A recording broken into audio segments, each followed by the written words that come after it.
نافلة القول كيف لا، والله قد حباها بفضائله، والرسول صلى الله عليه وسلم قال أن الجنة تحت أقدامها.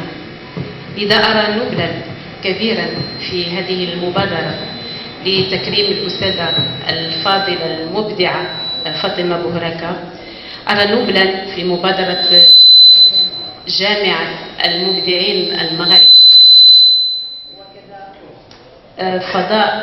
الفضاء المدني ومقاطعة جنان الورد وكل الفرقاء اللي قاموا بهذه المبادرة النبيلة.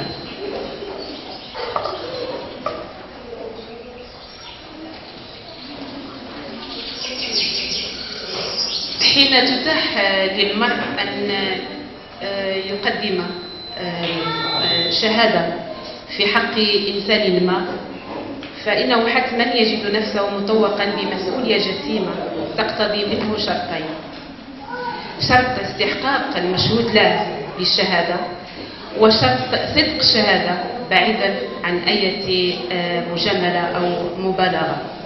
وهو ما أجدني مقيدة به في هذه الكلمة الموجزة في حق الأستاذة الشاعرة فاطمة بوهراكا.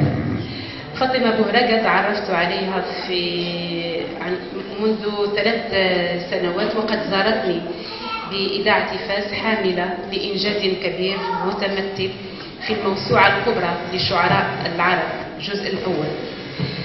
أعجبت كثيرا بشخصيتها القوية وبمنظورها للحياة وبصرامة الواثقة من نفسها ومن قيمتها الفكرية الإبداعية والاجتماعية.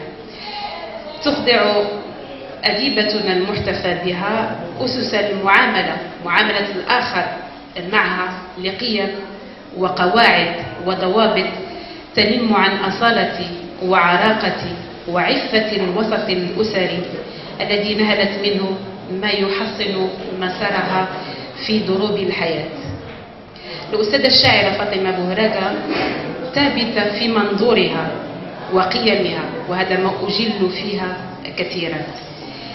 أجله في هذا الزمن الذي تنهال فيه معاول الدهر على كل حامل لمشروع أو ساع للفعل البناء الجاد، إلا أن فاطمة بصمودها تجعلني أستحضر قول الشاعر: إيه يا دهر هات ما عندك وانظر عزيمة الرجال كيف تكون.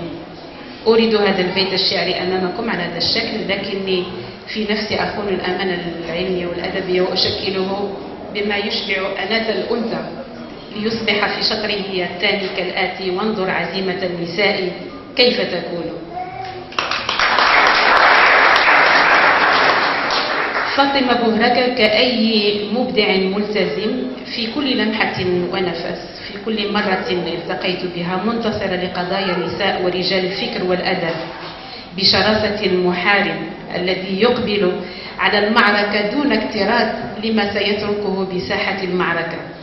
ومعركة أديبتنا فاطمة بوهراكا حضارية متبصرة بعيدة عن كل ذاتية، ولن أسترسل في ذكر الأمثال البعد عن الذاتية.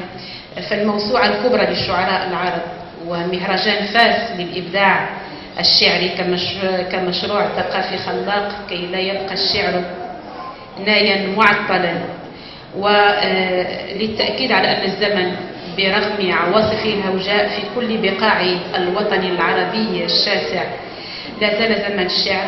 ننتظر منك دورة ثالثة متوهجة للمهرجان. أعتذر منك إن أنا اختصرت، لكن ما أحمله لك أيتها الأديبة خلقا وعطاء كبير من أن تسوغه كلمات مرتجلة، فالأعمال أعلى صوتا من الكلمات.